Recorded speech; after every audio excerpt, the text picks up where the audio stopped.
be on the show. All right, let's go straight to our very first story. And since you're running solo, it's up to you, Wade. All right, a very sad story here. 15 floor plan, consultants' advice ignored on collapsed 21 floor tower in Lagos.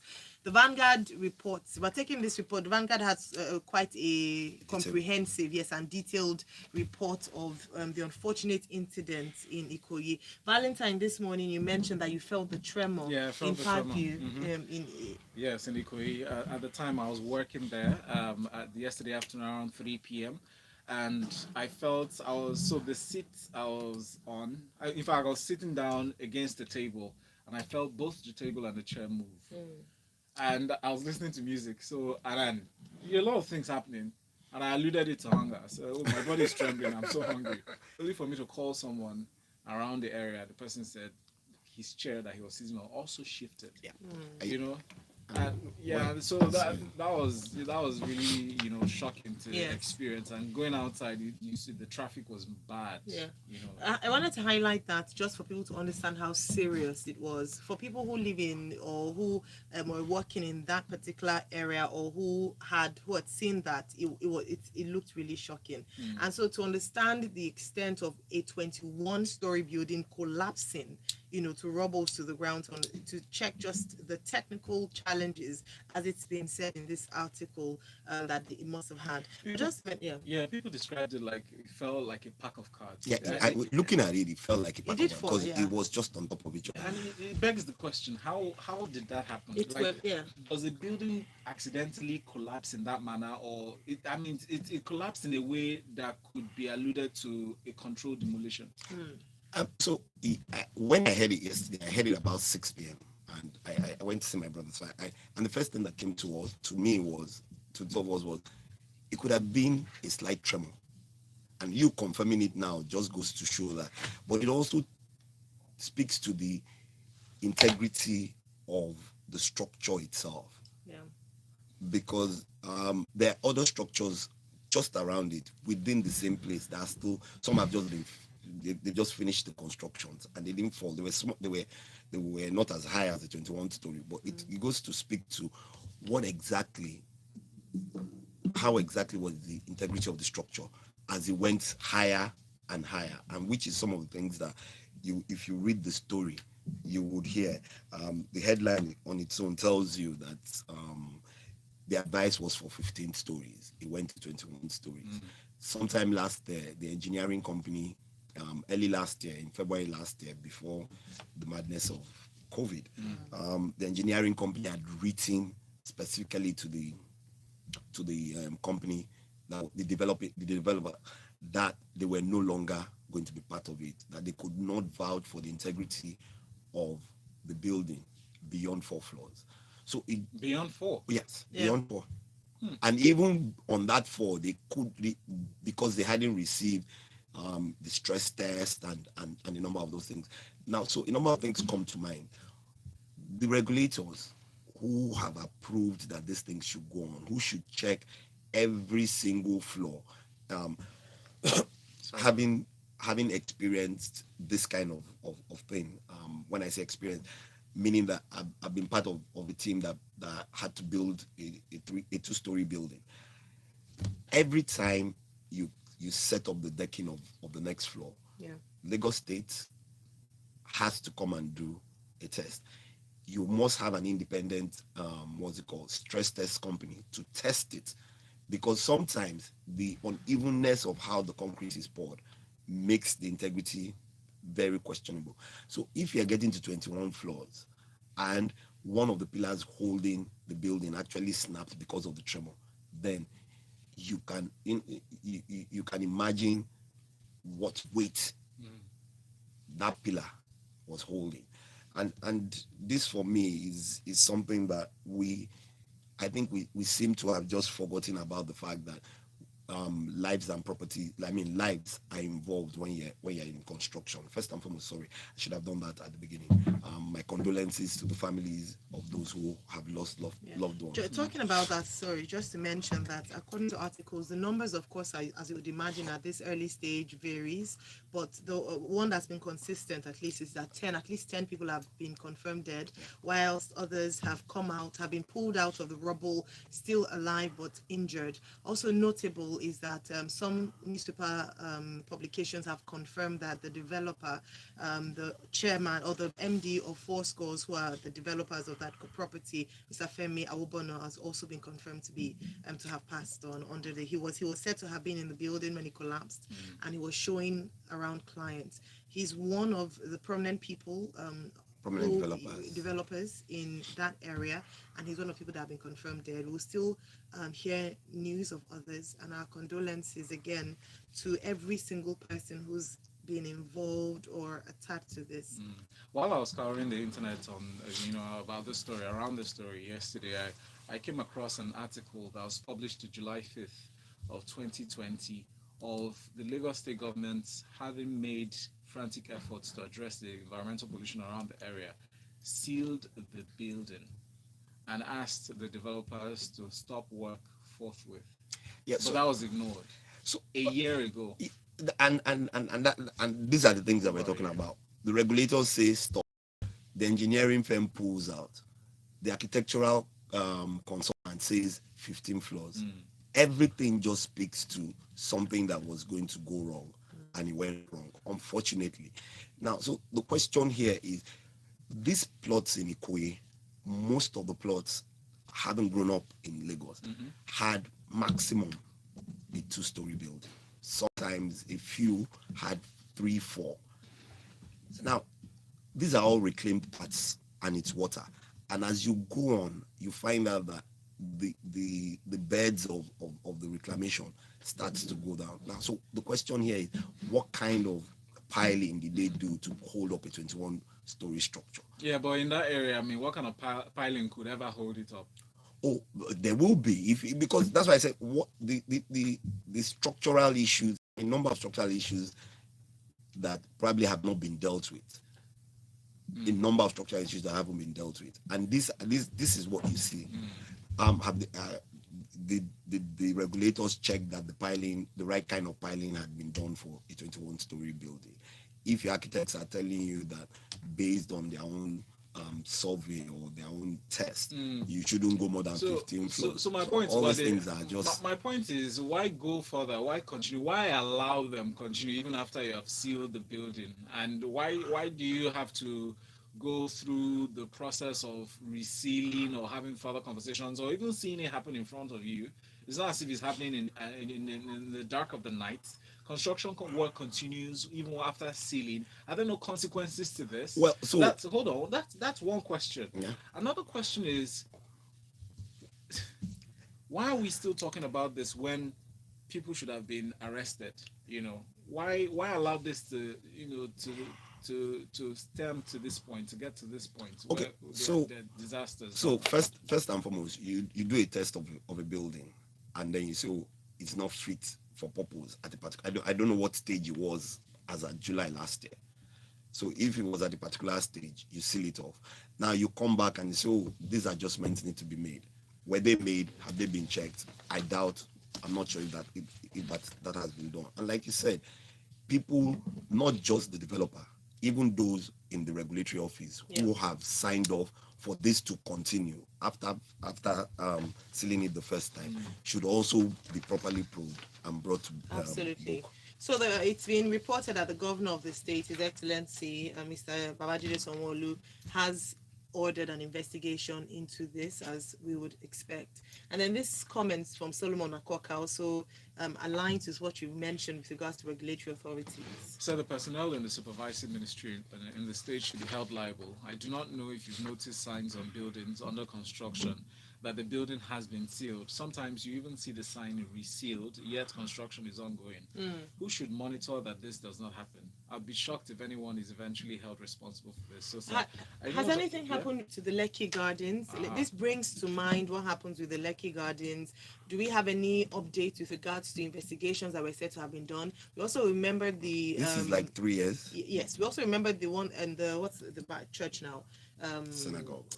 The synagogue incident. We need to not just make a noise or raise an uproar when it happens, but sustain it until we see a conclusion to these investigations. If not, there's no guarantee of future incidents like this being prevented. Yep. So the second thing I was just going to say is that unfortunately for this developer is that previous development he's done would come on the question, or his organizations have done, because if on this occasion they ignored experts' advice and went against what had been approved, and what goes to show that they haven't done that previously without being caught. And you know what I fear? What I fear that Ayo might be right in asking this question is the reason. I mean, it just points to the clamor for acquisition of property in Lagos, especially in these premium areas like Ikoyi. How many people who go for these ads you see lined up on the streets of Ikoyi, pay 1.9 million for this as down payment, and then complete your payment in 12 to 24 months? How many of these people actually request for stress tests of buildings that they acquire apartments in? These are questions, and people are saying, "Oh, thank God it hasn't been occupied yet," but people still died. Yes. People died, and even the ones that are occupied. How do like how you're saying? How do you know that the integrity of those properties are high quality? D from Alausa says, does the engineering company that wrote the letter not have the responsibility to report the deficient structure to the authorities? Thank you, D. This thought crossed my mind this morning, that it's not enough. Last one. Yeah, it's not enough. The letter was written to the company, and a copy was sent to the state. All right. Interesting. Thank you. And it was published in the newspapers. Thank you very much. All right, let's move on to our next story. I did imagine that we're going to spend considerable amount of time on the first story, and I know that during Lagos Talks 91, we'll have more of an opportunity for conversation. Ogun threatens action against unvaccinated residents. This day reports the Ogun State government has come down tough and has declared that any resident of the state that fails to take his or her COVID-19 vaccine before the end of this year risks being barred from government offices, schools, markets, and public transport. Let me read a statement from the governor, Governor Dapo Abiodun. We're going to give a window to allow for this vaccine, and that window starts from today till the next 60 days. Anybody after 60 days that is not vaccinated will not be allowed in our offices, schools. Such person will not be allowed to do business with us. We will chase the person in our markets. You'll be required to carry your vaccine card with you at all times. So he's saying that even before you take on a motorcycle, you're going to have to show the motorcyclist your vaccination card. Okay, so definition of public is really key here. So public offices, government agencies, public transportation doesn't necessarily mean all the buses in Ogun State. It probably means buses that are owned by by the state government. That's the way I would read it. However, I guess this is an issue of public health, but the right and the choice for you to take a vaccine remains yours. But in trying to protect the public, and that is what the governor is trying to do, you can't force anybody to take a vaccine. You would try and cajole them and explain to them. But this doesn't seem like cajoling, it seems like force. If you're giving everybody a deadline and say you're not going to have access to life or livelihood, not saying life, that's extreme. Well, when you read the statement, that's why I said public spaces. So public markets that are owned by government. If you don't go to the market, how do you buy your stuff? How do you buy If it's owned by the government, that's what they're saying. Okay, so tell us where you can access if you choose not to get vaccinated. If I can come to Smooth, if Smooth allows me to come. Not allow you. That for me is how we should read it. Public, you can't stop anybody from public space. Yes, you can't stop people from walking around. And just, although this can turn into something else because policemen or officials can decide to ask you, oh, where's your vaccine card? And you can come back and ask them, okay, you show me your vaccine card. That's nice. But I think we'll take this to Lagos Talks 91 as well, just to have a conversation around the right of the government to enforce this order that all their citizens must be vaccinated in 60 days. That's by the end of this year. It's a tall order. Beyond that, it's even their right to do this. If I choose not to get vaccinated, should I be persecuted? Should I be vilified? Should Don't I have the not right to be? my Yes. free will. All right. Prince sent in a message on WhatsApp, says Lucky Garden case is still in court. Lawyers are helping them to delay the judgment. Have big money, commit big crime is the big man way in Nigeria. And that's what we're saying here. Shil says, Thank you very much. BK from Ogwa says there's a need to check the structural integrity of the standing two structures in the same space. If proper investigation is done, you'll see a complicity along various production stages of the structure. My heart goes out to the families of those who have lost loved ones. And on YouTube, we have a few comments as well. Dakpolawal says, good morning, guys. It was not a slight tremor. It was simply pure negligence. They have simply cut corners. However, we don't know that the foundation was the problem. It could have been the frame of the building. Unfortunately, it wouldn't be the last incident. Fortunately, the building was not completed and occupied. There could have been more lives or lost. And Kikilema says, is the Ogun State governor for real? A state where roads are actually dividing into two due to erosion. That's a healthcare crisis because lives are at stake. Aha. See what we're saying? All right, we have a ton of messages, but we need to move on with our stories. Like we mentioned, we'll take these comments during Lagos Talks 981. That's at 8:10, so immediately after this show. Anambra debate, governorship candidates reluctant to condemn IPOB. The activities of the pro-Biafra group, IPOB, appear to have been a difficult issue for the governorship candidates in Anambra State to deal with during the just concluded political debate. The debate was organized by Arise News and it took place yesterday. Out of the 18 that have been cleared for the November 6th election, only 3 people, 3 of the, we will call probably the primary candidates, Andy Uba of APC, Chukuma Sholudo of the All Progressives Grand Alliance, ABGA, and Valentine Ozigbo of the PDP.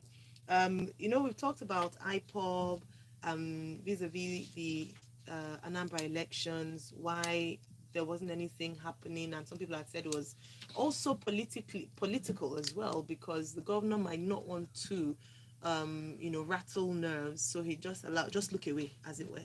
And this was addressed during the debate. I missed obviously other concerns, but please take us to this story from the premium. For me, the 3 candidates would definitely they would definitely not want to raise eyebrows relating to IPOB, because it becomes a very sensitive issue. IPOB has put in place a sit-at-home order, and if you condemn them in public, are you saying that there's no way you can come to the table to discuss with IPOB, which is what most of the candidates have asked for? There are some things that they're agitating for that truly they should be spoken to, rather than just saying, oh, it's a terrorist organization. There are some things that have happened for me that really should be dealt with from a security perspective in that light. So the three major candidates trying to maneuver their way into ensuring that they don't outrightly condemn them. It's also from the fact that if you do, IPOB can decide that they want people to go out and vote on mass against you. So all those things you have to look at. But at the end of the day, the three candidates agree that they should be able to sit down on the same table and look at some of the things that they're agitating for, so that at the end of the day you can come to a proper compromise to improve the security of the people within, not just Anambra State, but the Southeast as well. Well, things have to be done the normal way. Shouldn't you rescind the prescription before you start having conversations? Because how do you have a conversation with somebody you've prescribed as a terrorist organization? But just a food for thought there. Let's move on for lack of time. This next story from the Punch newspaper. Let's look at Odili's residence. The investigations are still going on. If you recall, the complement of policemen and Economic and Financial Crimes Commission operatives stormed Odili's Maitama residence last Friday on the strength of a purported tip by a whistleblower, Ali Omar, who claimed to have observed suspicious activities at the Supreme Court Justice's residence. While we were speaking on this story yesterday, the Chief Magistrate, Emmanuel Yana, who approved the search warrant, later revoked the order, saying he was misled. Names have not been named as those who have been complicit. The Attorney General of the Federation, claimed he was unaware. The police boss, the Inspector General of Police, Usman Baba, said he was not aware, and he's ordering an investigation. But Wade, please help me understand how the residence of a Supreme Court justice is raided by men allegedly from a particular arm of the government, and you have ordinarily police personnel guarding this residence, and the boss, the ultimate boss, said he does not know that this happened. Okay, so before we came on air, we were talking about this. How, if you read the story, it said the incident sparked an outrage with the Attorney General of the Federation and Minister of Justice Abubakar Malami San absorbing his office of involvement in the operation. How can you, the EFCC, the police, ask a judge for a warrant to go and search the house of a Supreme Court justice, even any judge, without the office of the Attorney General being aware? It beats me. It really does beat me. And when the Inspector General of Police says that the hierarchy or the top hierarchy of the police was not aware, then who did that? Those people should be. So this investigation, like they say, oh, we're going to investigate. Are we going to get to the end of it? Are they going to bring these people to justice at the end of the day? Because what we're talking about is even the judge who says he was misled, what was the basis? Because for this kind of thing, you need a senior person in the Ministry of Justice if the Attorney General is not there. My own is, who misled you? Call their names. Another one is, I have so many questions. Another question though is, why? It's interesting how we call something discreet investigation and it's published on a newspaper. How discreet is it? Is that a sub for, oh yeah, let's just publish that we're conducting an investigation but nothing is happening?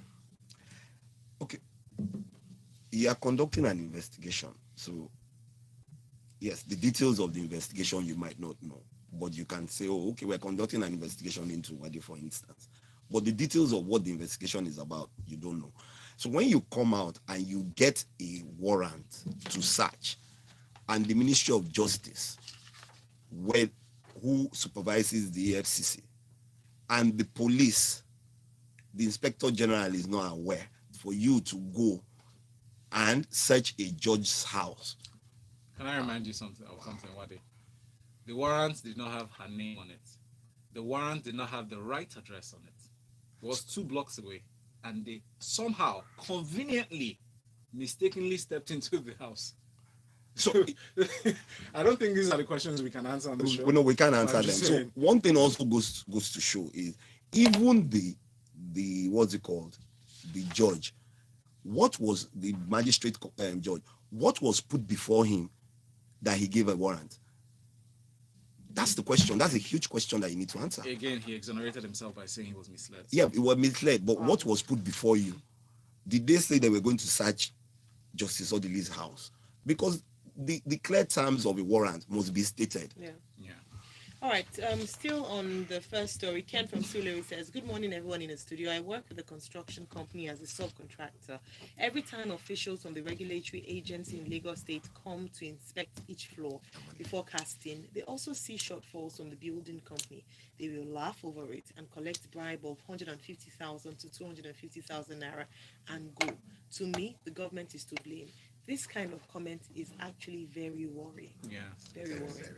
Very, very. I need us to touch on this continuous voter registration story, but it's really important.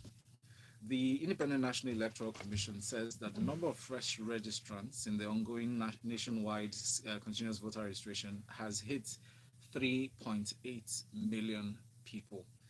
They disclosed this in a weekly update, second quarter, week 4, released on Monday. Regarding this continuous voter registration, Wade, you and I have been speaking about this in terms of sensitizing people and getting more Nigerians to register and be more aware of the political class and how they want to be governed. Are you impressed by this number, seeing that we have even the tally beyond gender? Lagos is not even the top 3 states, among the top 3 states with the most registrants. I am. It's in 3 months. It started in June. They shut it down at the end of September so that they could do this collation. Almost 6 million people have. And of that, about 60% of them are new people, if not more, about 4 million. That's impressive. It's really impressive, meaning that a lot of Nigerians believe that it's become easier. Although most of the people who have gone to register, about 65 to 70% of them have gone physically, but it gives you the opportunity to quickly put in your details and find that 20 minutes, 30 minutes to go and capture. So making it easier, INEC coming out with all this information gladdens my heart, and I'm sure it gladdens yours too. So the next thing is to get people, not just to register, but to ensure. And the report also says that more people have requested for those who want to change their PVCs and for those who want to collect their PVCs.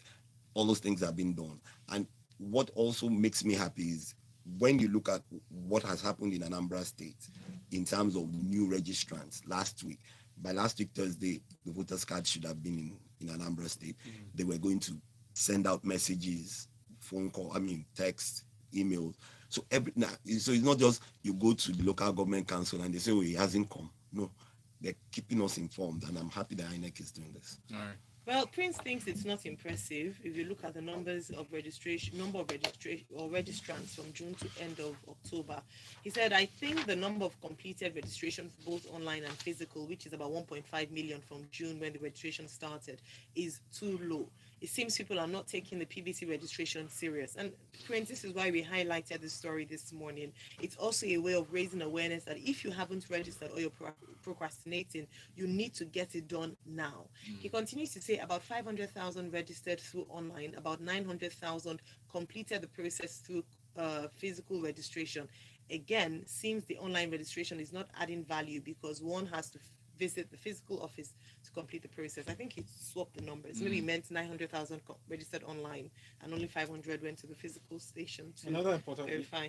Another important point that I like that what he mentioned is the fact that youth comprise the most number.